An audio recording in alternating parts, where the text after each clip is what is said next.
রমজান মাসে যদি আমরা কেউ শুধুমাত্র সাহরি ইফতার করি, মাঝে আর কোনো পানাহার যৌনাচার না করি, তাতে রোজার যে স্ট্রাকচার সেটা দাঁড়িয়ে যাবে। কিন্তু এই রোজা অর্থবহ হবে, সার্থক হবে, পূর্ণাঙ্গতা পাবে, এর ফিনিশিং হবে তখনই যদি আমরা এই রোজা শুধুমাত্র পেটের না করে এই রোজা চোখের, এই রোজা আমাদের ব্রেইনের, এই রোজা আমাদের হাতের, পায়ের, সমস্ত অঙ্গ প্রত্যঙ্গের করতে পারি। অর্থাৎ সকল অঙ্গ প্রত্যঙ্গকে, ওই যে পেটকে যেরকম আল্লাহর আদেশ নিষেধ দ্বারা নিয়ন্ত্রণ করছি, ইফতারের ঠিক আগ মুহূর্তেও রকমারি খাবার আমার সামনে আছে, আর মাত্র 2-4-5 মিনিট বাকি আছে সূর্য ডোবার, খাবারের চাহিদা আছে শরীরে, আবার খাবারও সামনে আছে, কিন্তু খাচ্ছি না কেন? আল্লাহর নির্দেশ হয় নাই। ঠিক একইভাবে আমার সামনে কোনো অপরাধ করবার সুযোগ আসছে, কোন যুবক তিনি হারাম কোনো অফার, অবৈধ কোনো প্রস্তাব পেয়েছেন কারোর কাছ থেকে, কোন যুবতী তিনি কোনো অবৈধ প্রস্তাব পেয়েছেন, হারাম প্রস্তাব পেয়েছেন। এই হারাম প্রস্তাব পাওয়ার পরও তিনি তার নিজ এবং সেই প্রস্তাব গ্রহণ করার সুযোগ দুইটাই থাকা সত্ত্বেও আল্লাহর এই ক্ষেত্রে অনুমোদন নাই, এখনো অনুমোদন হয় নাই, বৈধ সঙ্গী আল্লাহ এখনো দেন নাই। সেজন্য নিজেকে ওই পর্যন্ত অপেক্ষমান রাখা, সেজন্য প্রতীক্ষা করা, সেজন্য নিজেকে নিয়ন্ত্রণ করা, এই শিক্ষাটা কিন্তু সিয়াম আমাদেরকে দেয়। সো রমজান মাসের সিয়ামের লক্ষ্য উদ্দেশ্য কি? সিয়াম কেন আমরা রাখছি? বিরত থাকার মানেটা কি? বিরত থাকার মানেই হলো জীবনের পদে পদে ব্রেক দেওয়া, জীবনের প্রতিটি স্তরে স্তরে ব্রেক দিতে জানা।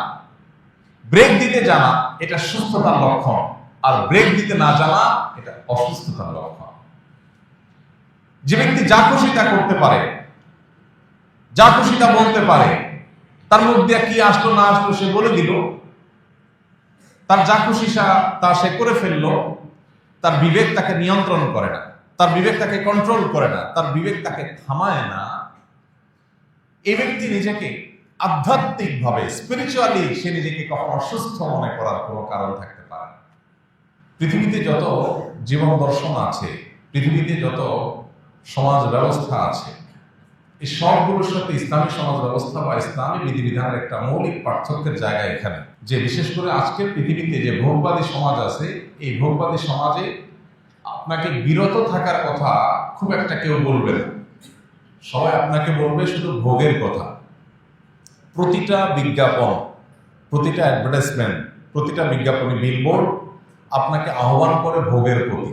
আপনি হয় কোনো বাড়ি গাড়িকে ভোগ করার জন্য আপনাকে আহ্বান করা হবে, অথবা কোনো খাবার দাবার ভোগ করার জন্য আপনাকে আহ্বান করা হবে, অথবা আপনার জৈবিক কোনো চাহিদা পূরণের জন্য আপনাকে নানাভাবে পরিচিত করা হবে, আহ্বান করা হবে।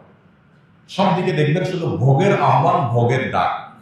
ইসলাম আমাদেরকে এর বিপরীতে সবসময় ত্যাগ এবং আত্মনিয়ন্ত্রণের ডাক দেয়, আহ্বান করে। অর্থাৎ দুটো সম্পূর্ণ দুই মেরুর জিনিস। ইসলাম যে আত্মনিয়ন্ত্রণের কথা বলে, ইসলাম যে আমাদেরকে ত্যাগের কথা বলে, ইসলাম যে আমাদের কন্ট্রোলের কথা বলে, এটা কেন বলে? কারণ একটা সমাজ যদি স্থিতিশীল হতে হয়, একটা সমাজ যদি সুস্থ স্বাভাবিক থাকতে হয়, তাহলে সেই সমাজকে অবশ্যই আত্মনিয়ন্ত্রণ করার অভ্যাস গড়ে তুলতে হবে। সমাজের সবাই যখন ভোগবাদে মত্ত হয়ে যাবে, তখন সেখানে মানুষের অপরাধ প্রবণতা বাড়বে, মানুষের মধ্যে স্বেচ্ছাচারী মনোভাব বাড়বে।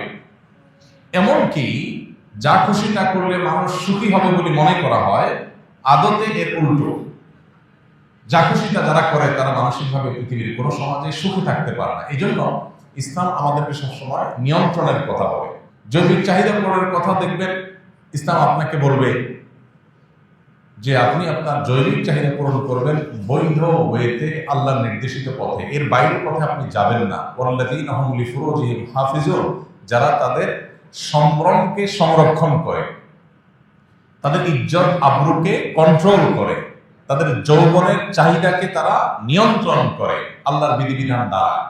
এদেরকে আল্লাহ বলেছেন এরা সফল মুমিন, সার্থক মুমিন, তারা জান্নাতের অধিবাসী হবে। উলাইকুমুল ওয়ারিসুন আল্লাযীনা ইয়ারিসুনাল ফিরদাউসা হুম ফিহা খালিদুন, এরাই জান্নাতুল ফিরদাউসের অধিকারী হবে যারা কন্ট্রোল করা শিখছে।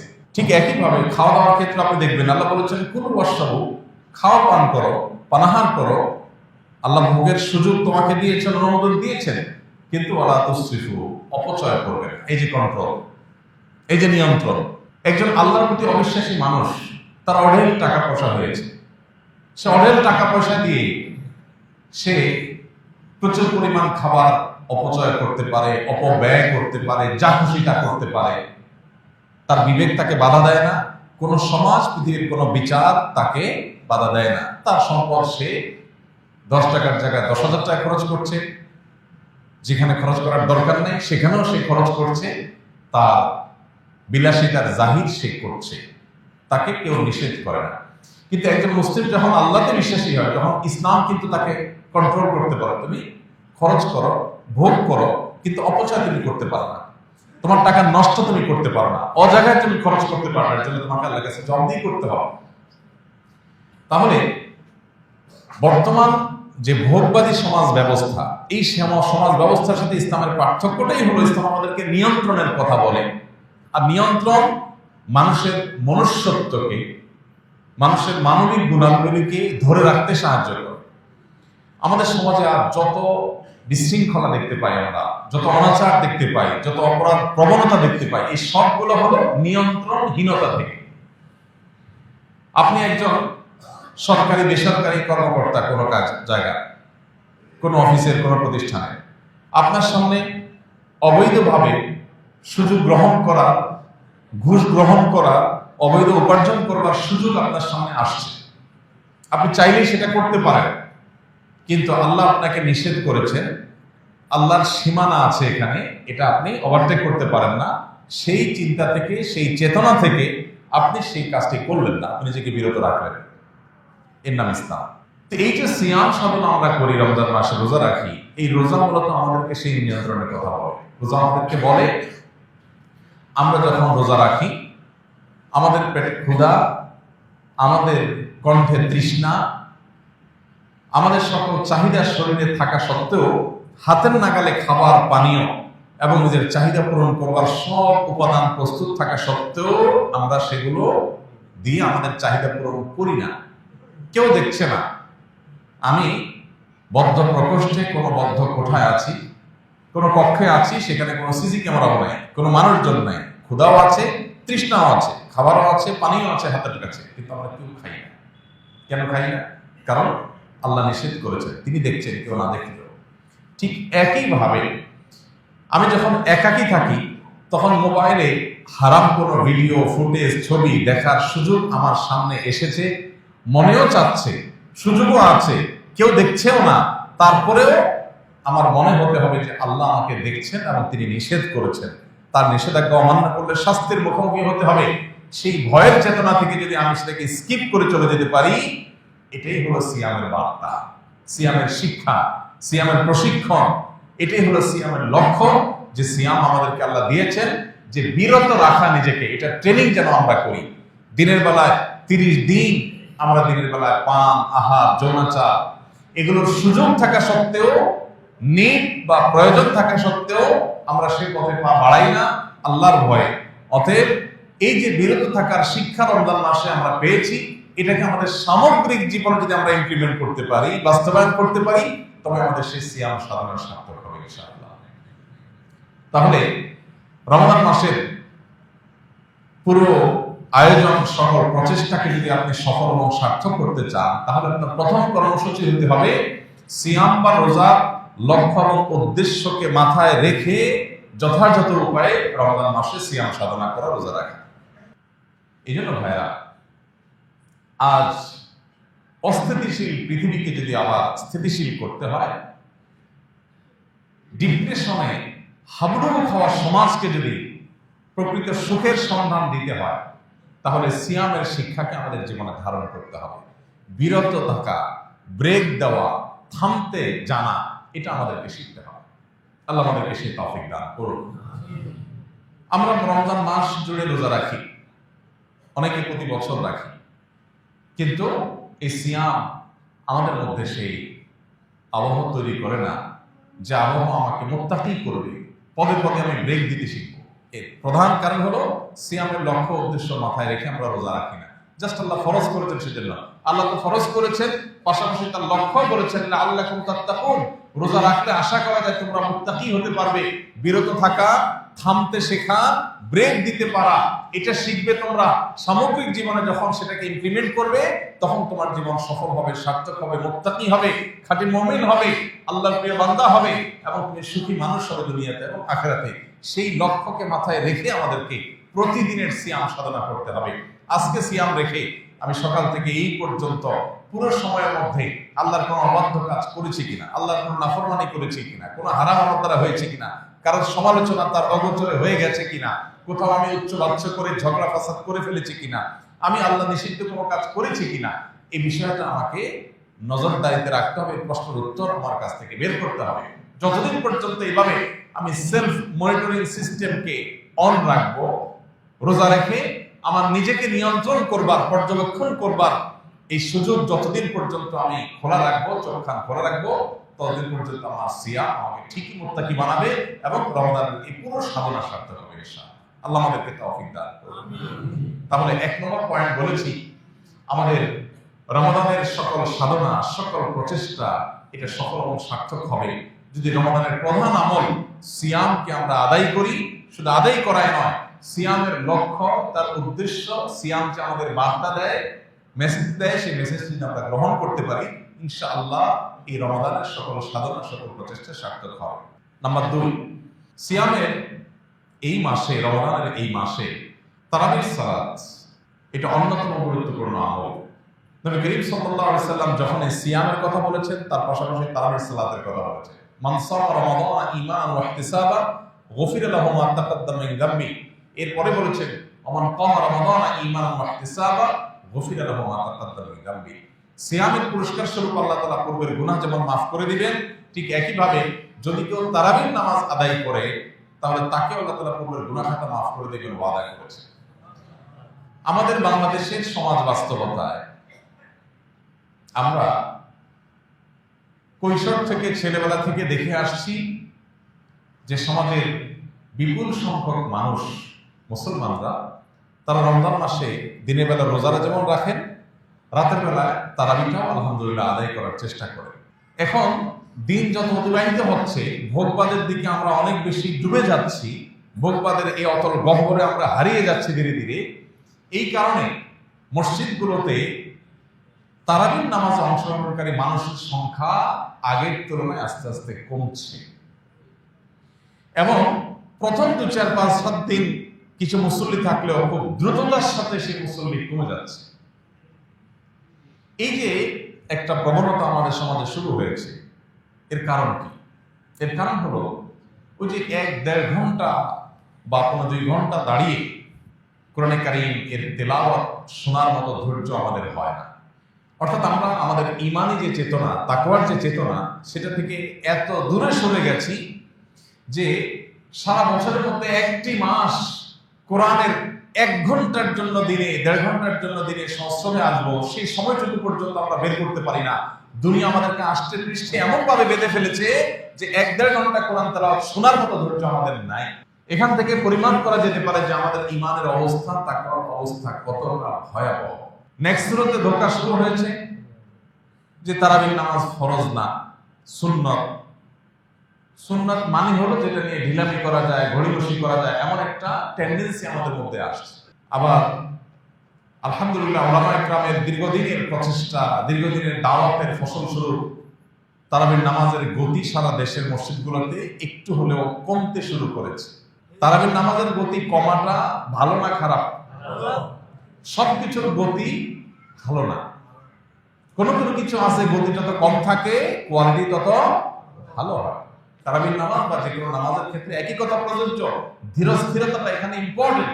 নবী করিম সাল্লাল্লাহু আলাইহি সাল্লাম তিনি যখন রাতে তাহাজ্জুদ পড়তেন, তারাবি পড়তেন, তখন তার অবস্থা কি ছিল?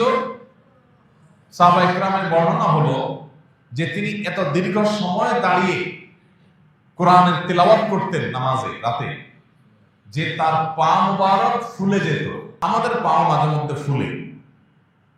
একটা মানুষ কত সময় দাঁড়িয়ে থাকলে পা ফুলতে পারে? কত সময় রুকুতে থাকলে, রুকু কতক্ষণ লাস্টিং করলে তার শরীরের ভারে পা ফুলে যেতে পারে কতক্ষণ, একটু কি আমরা কল্পনা করতে পারি? আপনার তারাবি যদি 2-2.5 ঘন্টা ধরে তেলাওয়াত করেন, একটু বেশি তেলাওয়াত করেন, ধীরে ধীরে তেলাওয়াত করেন, তাহলে বড়জোর আপনার পায়ের মধ্যে একটু ব্যথা অনুভব করবে, কিন্তু পা ফুলে যাওয়া এটা স্বাভাবিক বিষয় না।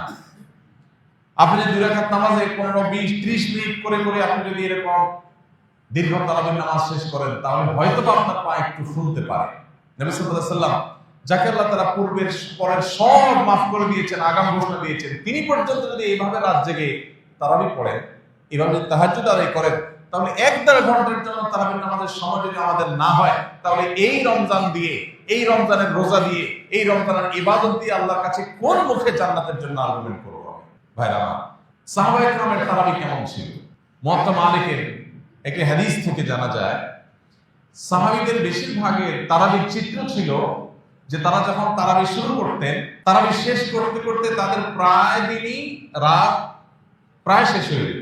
সারি খাওয়ার জন্য তারা বাসায় যেতেন, সারি খেয়ে এসে আবার ফজর করতেন। এখন আপনি বলবেন, এটা কি আমাদের দ্বারা সম্ভব?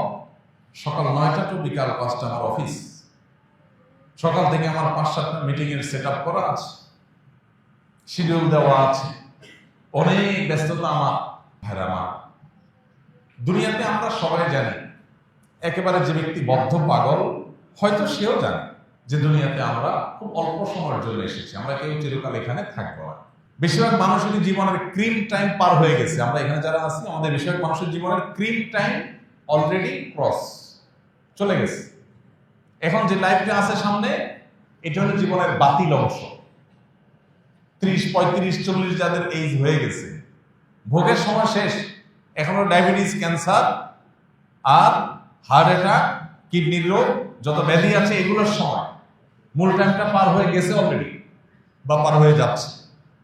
তাহলে আর বাকি যে সময়টা আছে 10, 20, 30 বছর, ওষুধ খাইতে খাইতে আর ডাক্তারের কাছে যেতে যেতে শেষ হয়ে যাবে। তাহলে ভোগ করার অপশনটা কোথায়? এই মিছা জীবনের জন্য যদি আমার এত ব্যস্ততা হয় যে 1.5 ঘন্টা তারাবির জন্য আমার সময় হয় না, আমি খোঁজ করার চেষ্টা করি 8 রাকাত পড়লেও তো নাকি হয়, না পড়লেও নাকি রোজা হয়ে যায়, কোন মসজিদে একটু তাড়াতাড়ি পড়া যায়, হাবের সাথে তো আর কোনো কাজ কাম নাই, এই জন্য এত ধীরে ধীরে পড়ে। এই যে টেন্ডেন্সি, কারণ দুনিয়া আমাদেরকে আষ্টে পৃষ্ঠে বেঁধে ফেলেছে, শয়তান তার চক্রান্তে জয়ী হচ্ছে। শয়তানের চেষ্টাই হলো মানুষকে দুনিয়ার চাকচিক্যে ডুবিয়ে রাখা, আখিরাত থেকে ভুলিয়ে রাখা। সাহাবীদের কাছে এর বিপরীত চিত্র ছিল, তাদের কাছে আখিরাতের বিষয়টা একটা ক্রিস্টাল ক্লিয়ার। তারা জানতেন যে দুনিয়ার জীবন একটু কম ঘুমিয়ে, একটু কম পরিশ্রম করে যদি আমি কাটাতে পারি, আর অনন্তকাল আখিরাতে যদি আমি ভালো থাকতে পারি, ওয়াই নট আমি সে অবসর গ্রহণ করব। তারা সেটাই করেছে। তাদের কাছে দুনিয়াটা ছিল টুকটাক, আর আখিরাতটা ছিল ঠিকঠাক। আর আমাদের এসে উল্টা, নামাজ, রোজা, তারাবি এগুলো হলো টুকটাক, অফিস আদালত, চাকরি বাকরি, ব্যবসা বাণিজ্য সেগুলো হলো ঠিকঠাক।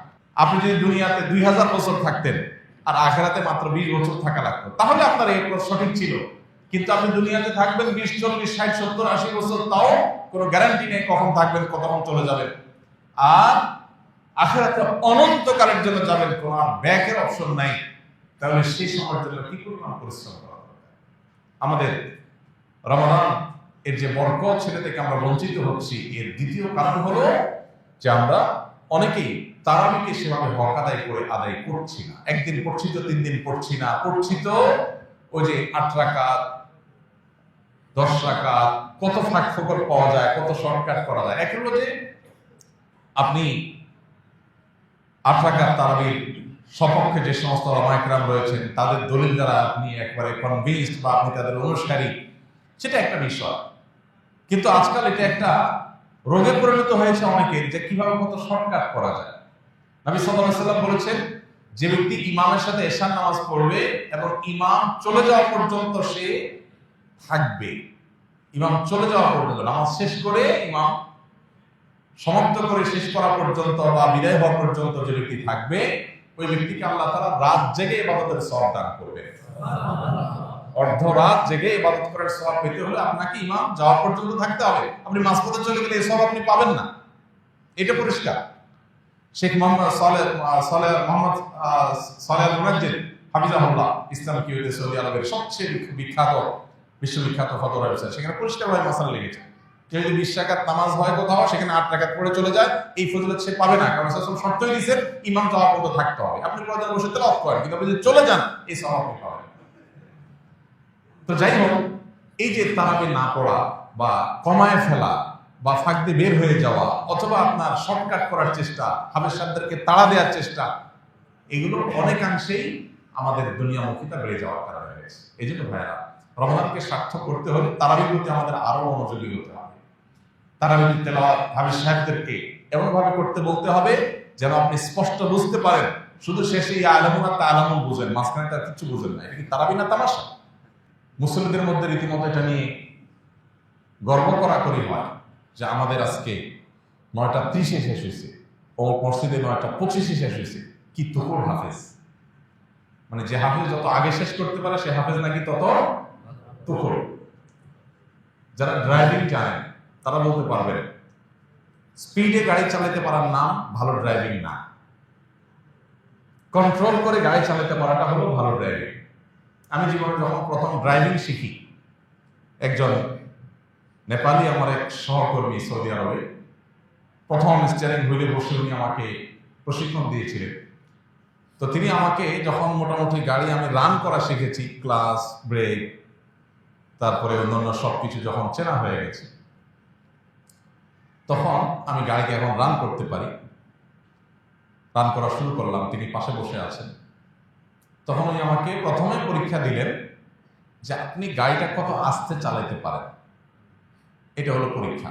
নতুন ড্রাইভার, প্রথম জীবনে স্টিয়ারিং হুইল হাতে নিয়েছে, চাপ দিলে মোমো করে দৌড়ায়। আস্তে চালাতে কার মন চায়? চাপ দিলেই শুধুমাত্র দৌড়াতে থাকে, আর দৌড়াইলেই শান্তি লাগে। আর সেখানে প্রশিক্ষক বলতেছে না কত আসতে পারে। এরপর এক পর্যায়ে উনি নেমে গেলেন গাড়ি থেকে, নেমে বলেন আমি খুব ধীরে ধীরে হাঁটবো একটা বাচ্চার মতো, ঠিক আমার সাথে তাল মিলায় গাড়ি চালাতে পারেন কি? আমি দেখি কিন্তু ডিফিকাল্ট, ম্যানুয়াল গিয়ার হলে গাড়ি বন্ধ হয়ে যাচ্ছে, স্টার্ট বন্ধ হয়ে যাচ্ছে, এত আস্তে চালাতে গেলে বন্ধ হয়ে যাচ্ছে, স্কার্টারের সাথে ক্লাচের সমন্বয় করা কঠিন হয়ে যাচ্ছে। তখন বলেন যে ড্রাইভার হয়ে উঠতে হলে আস্তে চালানো শিখতে হবে। জোরে সবাই চালাতে পারে, জোরে চালানোর পরে দাঁড়ান দৌড়ান কোথাও মারছেন না মারছেন তো পরের ইস্যু, কিন্তু আস্তে যে চালাতে পারে, নিয়ন্ত্রণ যে করতে পারে, সে হলো ড্রাইভার। তা হাফেজ সাহেব কি করছে মাঝখান দিয়ে কিচ্ছু বললেন না, তুফানের মতো ফেনা চলে ফেললো না, শুধু আলামুন আর তাআলামুন বললো। আপনি বললেন বাপরে বাপ, কি হাফেজ, কিছুই বোঝা যায় না। যেমন মুসল্লি তেমন হাফেজ।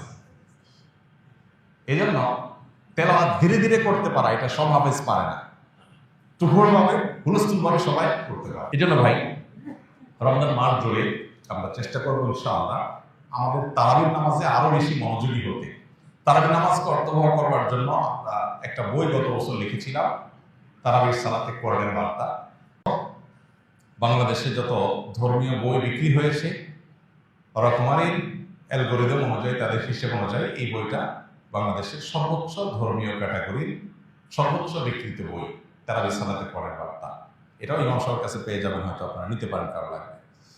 আমি যেখানে তারাবি পড়ি আমার বাসার পাশে মসজিদে, সেখানে আমি চেষ্টা করি যেদিনই থাকি প্রতিদিনই তারাবির সার সংক্ষেপটা আমি 5-7 মিনিটে মুসল্লিদের সামনে তুলে ধরি। 3-4 পৃষ্ঠায় সার সংক্ষেপটা তুলে ধরা আছে।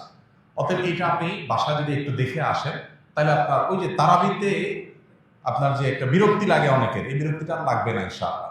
আপনি যে অর্থটা বুঝেন কি আছে না আছে, রিলেট করতে পারবেন, মনোযোগটা আপনার বাড়বে ইনশাআল্লাহ। আল্লাহ আমাদেরকে তারাবিটাকে যথাযথভাবে আদায় করার তৌফিক দান করুন। ভাইরা, এই যে কোরআন তেলাওয়াত করি আমরা বা কোরআন তেলাওয়াত শুনি, এটা যে কত বড় একটা ট্রিটমেন্ট। যারা জিনের উপদ্রবের শিকার হয়েছে, ব্ল্যাক ম্যাজিকে যারা আক্রান্ত হয়েছেন, এবং যারা এটা রুকিয়া শরঈয়া করেছেন, শরঈ ঝাড়ফুঁকের শরণাপন্ন যারা হয়েছেন, সার্ভিস যারা নিয়েছেন, তারা জানবেন খুব ভালো করে যে কোরআন তার সবচেয়ে বড় মিরাকল হলো কোরআন আল্লাহ রাব্বুল আলামিনের এমন এক কালাম, এমন এক গ্রন্থ যে এইটার তেলাওয়াতের ফলে অনেক রোগ, অনেক অসুখ, অনেক আধ্যাত্মিক সমস্যা, এমনকি জিন জাদুর যে সমস্যা, এটা ট্রিটমেন্ট তেলাওয়াতের মাধ্যমে হয়ে যায়। আমার পরিচিত একাধিক মানুষ, পার্সোনালি আমি খুবই চিনি, ব্যক্তিগতভাবে ফ্যামিলিগতভাবে আমার সাথে ভালো সম্পর্ক আছে, এরকম মানুষ আছে। একসাথে উমরা করতে গেছি, ওনার ফ্যামিলিতে জিনের সমস্যা অনেক, উপদ্রব ভয়ঙ্কর। তো রমজানে যখন মক্কা হারাম শরীফে একদিন, 2 দিন, 3 দিন তারাবির নামাজ পুরার সময় উনি ওনার ফ্যামিলি তারা সামিল হয়েছেন, তেলাওয়াত শুনেছে, এরপর থেকে তাদের অসুস্থতা ভয়ঙ্করভাবে বেড়ে গেল।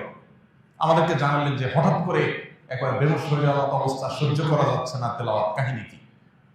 তো আমি রাকিদের সাথে যোগাযোগ করলাম, বিভিন্নভাবে পরামর্শ আলোচনা করলাম, করার পরে অ্যাসেসমেন্ট করে দেখা গেল যে মেডিসিন জায়গা মতো পড়েছে, অর্থাৎ এই যে তেলাওয়াত হচ্ছে সেই তেলাওয়াতের ফলে তার ট্রিটমেন্ট শুরু হয়ে গেছে।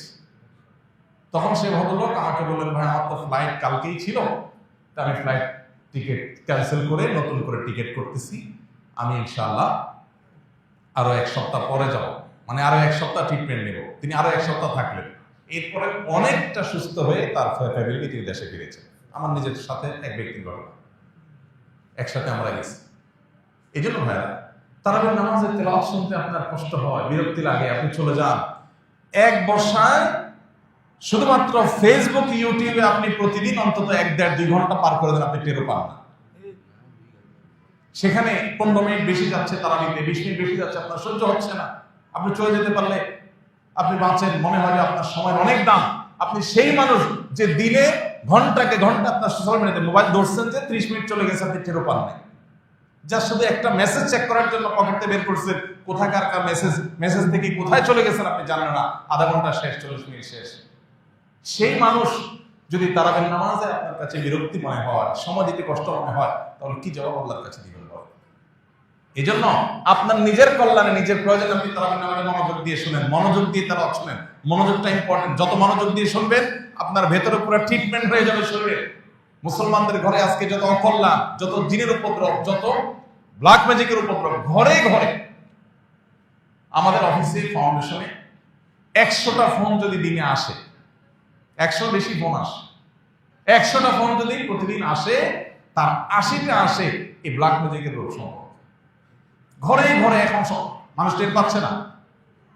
অনেক বড় বড় ডাক্তার, মেডিকেল কলেজের প্রিন্সিপাল, তারা পর্যন্ত মাঝে মধ্যে সশরীরে আসেন, এসে বলেন, ভাই আমি মেডিকেল কলেজের প্রিন্সিপাল, আমি জানি এটা কোনো ফিজিক্যাল সমস্যা না, আমার ফ্যামিলিতে এই যে সমস্যা আমি দেখছি, কোনো চেক আপে কোনো কিছু ধরা পড়ছে না, দেশে বিদেশে ট্রিটমেন্ট সব করা শেষ, কিচ্ছু ধরা পড়ছে না, রোগের কোনো কুলকারা নেই, এটা অস্বাভাবিক কিছু।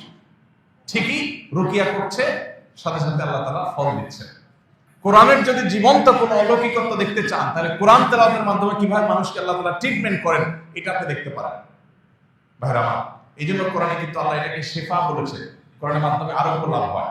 এই জন্য আমাদের রমাদানে মনোযোগ দিয়ে তারাবি শুনতে হবে না, আমাদের কল্যাণে সব যেমন হবে, আমাদের ট্রিটমেন্ট হবে, আধ্যাত্মিক ট্রিটমেন্টও হবে, আবার বিভিন্ন ধরনের এই জিন জাদু ইত্যাদি ট্রিটমেন্ট হবে। আল্লাহ আমাদেরকে তারাবির নামাজকে সুন্দরভাবে, যথার্থভাবে আদায় করার তৌফিক দান করুন। রমাদানকে সার্থক করার জন্য তৃতীয় কর্মসূচি হলো, রমজান মাসে সকল গুনাহের ব্যাপারে জিরো টলারেন্সে চলে যাবে। সকল গুনাহ, সকাল থেকে রাত পর্যন্ত ফেসবুক, ইউটিউব থেকে যদি আপনি গুনাহ থেকে বেঁচে থাকা কঠিন হয়, তাহলে এগুলো আপনি আনইনস্টল করে ফেলান মোবাইল থেকে। আমি অনেক যুবককে চিনি পার্সোনালি, যে যুবকরা রমজানের শুরুতে শুধুমাত্র যোগাযোগ রক্ষার জন্য হোয়াটসঅ্যাপ, মেসেঞ্জার 1-2টা অ্যাপ রেখে, আর বাকি যেগুলো সময় কিল করে বা চোখের গুনাহ করায়, এই অ্যাপগুলোকে মোবাইল থেকে বিদায় করে দেয়। একটা মাসের জন্য যদি আপনি চেষ্টা করেন, অন্তত গুনাহ থেকে বাঁচার অভ্যাস আপনার গড়ে উঠবে। এই জন্য রমজানকে সার্থক করতে হলে তৃতীয় কর্মসূচি হলো গুনাহমুক্ত রমজান। আমি সারাদিনে কারো সমালোচনা তার পিছনে করবো না, একটা খারাপ কথা আমি বলবো না, খারাপ কিছু দেখবো না, খারাপ কিছু শুনবো না। এই সংগ্রাম চালাতে হবে। যদি আপনি এটাতে সাকসেস হন, জয়ী হন, তাহলে যে তাকওয়ার ট্রেনিং আপনার হয়ে যাবে, অভ্যাস গড়ে উঠবে, ইনশাআল্লাহ আপনার পথ ধরে রাখতে পারবেন। 4 নম্বর সর্বশেষ কর্মসূচি হলো শেষ 10 দিন ইতিকাফ করবেন। শেষ 10 দিন ইতিকাফ মাস্ট। ইতিকাফটা যদি আপনি শেষ 10 দিন মসজিদে করতে পারেন এবং ইতিকাফ বসে অতিরিক্ত অপ্রয়োজনীয় মোবাইল টিপাটিপি বন্ধ করতে পারেন, অটোমেটিকলি আপনার রমজানকে আপনি সার্থক করতে পারবেন ইনশাআল্লাহ।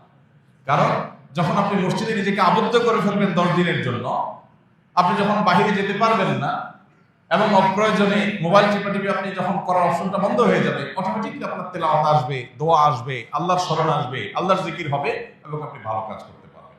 এই জন্য লাইলাতুল কদর পেতে হলেও ইতিকাফের কোনো বিকল্প নাই। ইতিকাফ করার জন্য মসজিদগুলোতে লটারি হওয়া দরকার। দুর্ভাগ্য আমাদের, এখন ইতিকাফ করার জন্য লোক খুঁজে পাওয়া যায় না। এজন্য ভাইরা, ইতিকাফ এমন একটা আমল, যে আমল আপনি একবার করলে এটার যে তৃপ্তি, এটা অনুভব করলে আপনি আর ছাড়তে পারবেন না। আল্লাহ তাআলা আমাদেরকে ইতিকাফের এই গুরুত্ব বোঝার তৌফিক দান করুন। আমিন। ইতিকাফ এমন আমল যে নবী করিম সাল্লাল্লাহু আলাইহি সাল্লাম রমজান মাস যখনই রমজানের রোজা ফরজ হয়েছে দ্বিতীয় হিজরিতে, তখন থেকে তার ওফাত দশম হিজরিতে হয়েছে, এই 8 বছরের দীর্ঘ সময়ে কোনো দিন, কোনো রমজানে তিনি ইতিকাফ ছাড়েন নাই। প্রত্যেক রমজানে প্রতি বছর তিনি ইতিকাফ করেছেন। যে আমল প্রিয় নবীজি একটি রমজানে একটি বছরও ছাড়েন নাই, সেটা আপনি জীবনে এক বছরও করেন নাই। বেশিরভাগ মুসল্লিদেরই অবস্থা। এখানে হাত তুলতে বলা হয়, কারা কারা জীবনে ইতিকাফ করেছেন, অল্প কিছু হাত উঠবে। বেশিরভাগ মানুষ জীবনে একবারও বসেন নাই। যেটা রাসূল সাল্লাল্লাহু আলাইহি ওয়াসাল্লাম জীবনে একবারও ছাড়েন নাই, সেটা আপনি জীবনে একবারও করেন নাই। আপনি কি উম্মত, কি জান্নাত প্রত্যাশী, আপনি নিজের মূল্যায়ন নিজে করেন। রাসূল সাল্লাল্লাহু আলাইহি ওয়াসাল্লাম জীবনে যেটা ছাড়েন নাই, এটা আপনি এক দুবার হলে তো করবেন। এই জন্য ইতিকাফ করার নিয়ত করবো তো ইনশাআল্লাহ। এখন থেকে বলতেছি, কারণ ইতিকাফ 20 রমজান সন্ধ্যা সূর্য ডোবার আগে আগে আপনাকে শুরু করতে হবে। তখন বললে তো আর আপনি প্রস্তুতি নিতে পারবেন না। এখন আগে থেকে বললাম 10-12 দিন সময় আছে, এর মধ্যে আপনি প্রস্তুতি নেন, প্রিপারেশন নেন, পরিকল্পনা করেন। তাহলে এই চতুর্মুখী চেষ্টা যদি আপনি করেন, তাহলে ইনশাআল্লাহ আপনার এই মাসটাকে আপনি সাকসেস করতে পারবেন। আল্লাহ আমাদেরকে রমজানের সকল অর্জন, সকল সুফল, সকল মাগফিরাত, নাজাত, রহমত, বরকত, কল্যাণ, সওয়াব, আজর, এগুলোকে আল্লাহ তাআলা আমাদের আমলনামায় নিজের ঘরে তোলার তৌফিক দান করুন। ভাইরা আমার, বহু মানুষ আমাদের সাথে এই মসজিদে হয়তো গত রমজানে ছিলেন, এই রমজানে তারা নাই। এই মহিপল্লীর বহু পুরাতন বাসিন্দা আছেন। আল্লাহ জহির সাহেব মসজিদের সহসভাপতি ছিলেন, কোভিড-19 সময় দুনিয়া থেকে চলে গেছে। এখনো চোখের সামনে ভাসে কিভাবে তিনি পায়চারি করতেন, ভালো মতো মানুষের মধ্যে থাকে, কিন্তু চাতক পাখির মতো চেয়ে থাকতেন যে কোনো রাস্তাঘাট যেন নষ্ট না হয়, কেউ যেন অনাচার না করে। এটা তার একটা ভালো গুণ ছিল। উল্টাপাল্টা দেখলেই সেখানে গিয়ে থামানোর চেষ্টা করতেন। জেলাজন্ত একজন মানুষ হঠাৎ করে চলে গেলেন, শেষ, আর কোনোদিন আসবেন না, শেষ, নো রিটার্নের পর্যায়ে চলে গেছেন, সে জগতে চলে গেছে। আর অনেকে আমাদের ছিলেন এখানে, যাদের জানাজা আমরা পড়েছি গত 1 বছরের মধ্যে, তারা আর আসবেন না। আমরা এখানে যারা বসে আছি এখন, আমি কিংবা আপনি, হয়তোবা সামনের রমজানের আগে আগে দুনিয়া থেকে আমরা চলে যাবো। সামনের রমজানে হয়তো এই মসজিদ থাকবে, আমরা অনেকে এখান থেকে আমাদেরকে তুলে নেওয়া হবে, শেষ। এটাই জীবনের শেষ সুযোগ, এটাই জীবনের শেষ রমজান। সেই চিন্তা থেকে আসল রমজানের অবশিষ্ট দিনগুলোকে যথাযথভাবে কাটানোর চেষ্টা করি। প্রতিদিন একটা সময় অবশ্যই আল্লাহর কাছে বিশেষভাবে দোয়ার মনোনিবেশ করি। রমজান মাসে দোয়াটা খুব বেশি হওয়া দরকার, দোয়া আমাদের হয় না। কমপক্ষে 5-10 মিনিট হাত তুলে চোখের পানি ফেলে আল্লাহর সাথে 10টা মিনিট আপনি ডেইলি কথা বলেন। 24 ঘন্টার মধ্যে 10টা মিনিট দোয়ার জন্য বরাদ্দ রাখেন। ইফতারের আগে হুলস্থুল কোনোভাবে আমরা থামাইতে পারি না। ইফতারের 15 মিনিট আগে বাসার সমস্ত আয়োজন স্টপ করে দেন, যা যেখানে আছে। এইভাবে পেঁয়াজি এখনো চুলার উপরে আছে, চুলা বন্ধ করে দেন। এই পেঁয়াজি মাগরিবের পরে খাবো, আজকে আর দরকার নাই, কারণ এখন এটা করতে গেলে আজকের দোয়াটা মিস হয়ে যাবে। 15 মিনিট আছে, এখন পরিবারের সময় আল্লাহর কাছে হাত তোলেন। ইফতারের আগে দোয়া কবুল হয়। ভোর রাত দোয়া কবুলের সময়, ভোর রাতে উঠেও আমরা মোবাইল টিপি বন্ধ হয় না।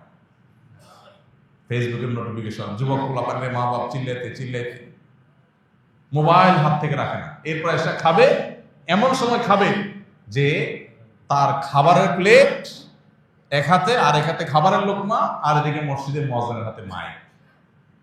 কম্পিটিশন চলে, কে আগে দেয়, কি মুয়াজ্জিন আগে আযান শুরু করে দেয়, সে আগে শেষ করতে পারে, কম্পিটিশন হয়। এটা কি সাহারি না তামাশা? শেষ সময় সাহারি করতে বলা হয়েছে, এর মানে এই না যে লাস্ট মিনিট পর্যন্ত আপনি খাবেন। নবী করিম সাল্লাল্লাহু আলাইহি ওয়াসাল্লাম সাহারি খেয়ে শেষ করে ফজর নামাজ শুরু করতেন, মাঝখানে 50 আয়াত তেলাওয়াতের মতো আনুমানিক 10 মিনিট সময় গ্যাপ থাকতো। তাহলে শেষের দিকে সাহারিতে শেষে করেন আর আগে করেন, ভোর রাতে যখন উঠেন একটু দোয়া, এটা যদি আপনি করেন ইনশাআল্লাহ বিদিল্লাহ রমজানটা আপনার কাছে প্রাণবন্ত হবে, উপভোগ্য হবে। আপনি রমজানকে ফিল করতে পারবেন। 10টা মিনিট করে ডেইলি কাতার ব্যবস্থা করার অভ্যাস করেন, পরিবারের সব সদস্যদেরকে নিয়ে বা যার যার মতো করে সবাই দোয়া করেন। চেষ্টা করব তো ইনশাআল্লাহ। আল্লাহ আমাদেরকে তৌফিক দান করুন। আস-সুন্নাহ ফাউন্ডেশন, উম্মার স্বার্থে সুন্নাহর সাথে।